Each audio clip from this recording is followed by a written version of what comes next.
Hello, everybody. Juan Galt here, adopting Bitcoin with BitcoinNews.com. And we're going to talk with Peter Todd about some of the stuff that's happening in the Lightning Network lately. How are you doing, Peter? I'm doing well. Awesome. So there was this vulnerability discovered in Lightning recently. There's a lot of attention that kind of like flashed through Twitter. Can you tell us what that is and maybe give us a high-level description of it? Yeah, so this is Antoine's work, and basically what he's found is that there may be ways, with a bit of work, for Lightning nodes to go and steal HTLC payments. And now, to back up a bit, if you know a bit about how Lightning works, you know that when I make a payment through Lightning, really what I'm doing is I'm setting up a situation where payment is dependent upon revealing the preimage to a hash function. So like the contract of a Lightning payment is basically saying, hey, if you're paying me, I am satisfied if you can go prove that you know this preimage. And the clever thing about that is we can then construct Bitcoin transactions that do not need to be mined, which is the other part of Lightning, such that payment actually flows through based on knowledge of this preimage. Okay. And the mechanism there is called a hashed time-locked contract, HTLC for short. So what Antoine noticed was that under the right circumstances, let's suppose you're Alice. You got the lovely hair for Alice. I'm Bob, and we have Charlie over there. Carol over there. And to route an HTLC, Alice creates a transaction that does go on the blockchain in the normal case, but has an output that can be either redeemed with knowledge of a hash preimage or gets refunded.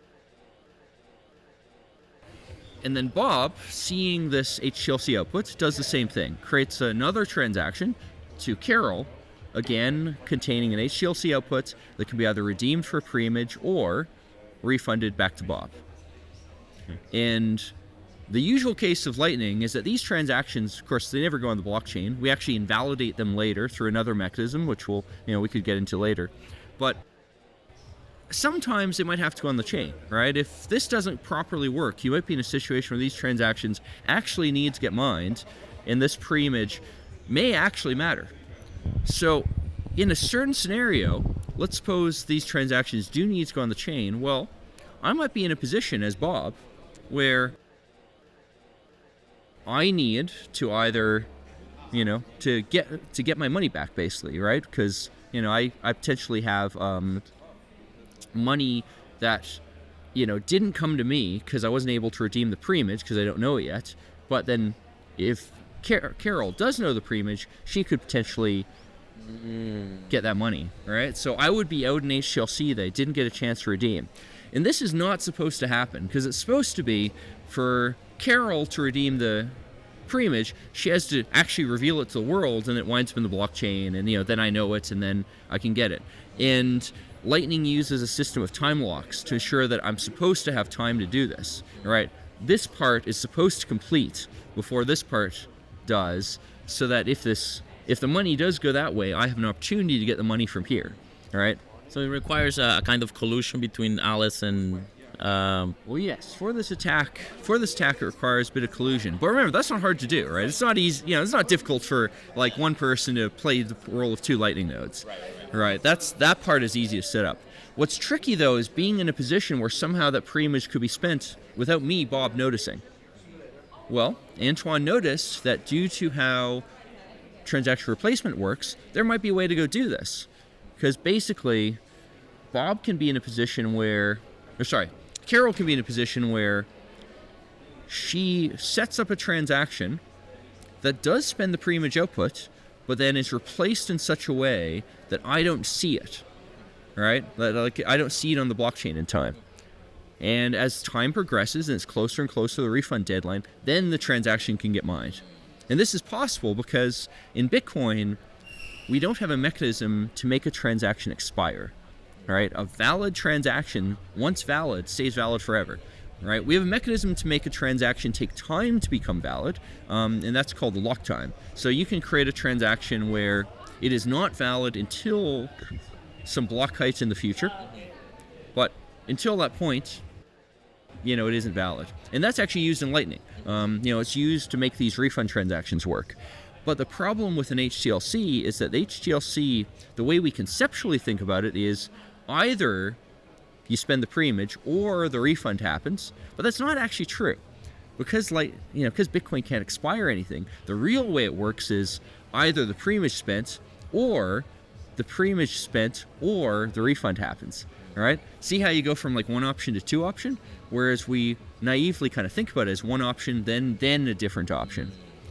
And my proposal to fix this is to attack that root problem by creating a new opcode, which I've kind of called op_expire, which would say, hey, this way of spending the transaction output becomes impossible after a point in time, so that the HTLC would cleanly go from, all right, reveal the pre-image or get a refund. And in that circumstance, none of this attack can happen because Carol's in a position where if she wants the money, she has to get a transaction mined, has to give me the opportunity to then collect the money from Alice. Okay. And is this related to RBF?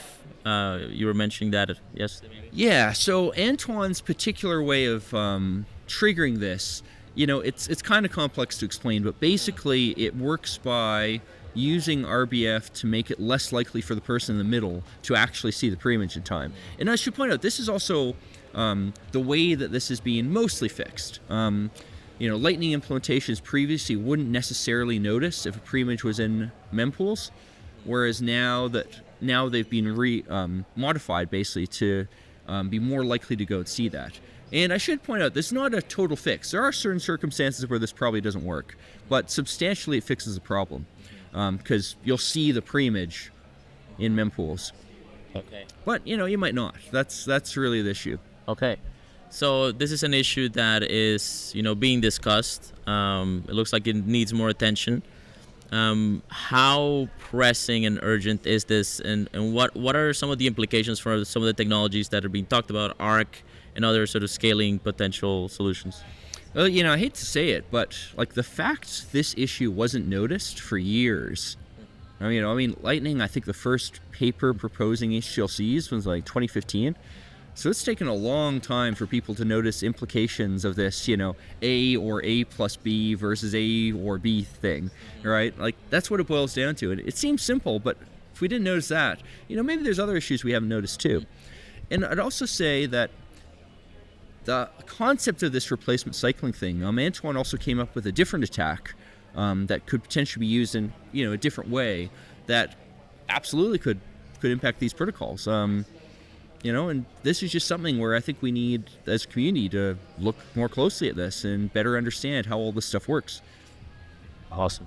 Hey, thank you for that overview. I think I understood it better now, so that's awesome. Well, I hate to say this, but one of my criticism of Antoine was I just don't think his email announcing this actually explained the issue very well. I think it took time for people to figure out how do you explain this to a wide audience. I myself, I certainly didn't get it the first time I read it. I had to think, quite hard for a while to figure, hang on, there's actually this issue. And, this speaks to communication.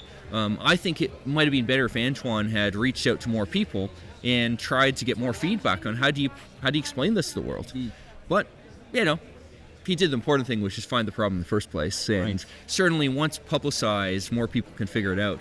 And like I said, this issue was discovered almost a year ago, and for the most part, reasonably good fixes have been implemented. The thing that I want solved with op_expire, that's more for sort of edge cases and kind of future-proofing it to make sure this really can't happen under all circumstances.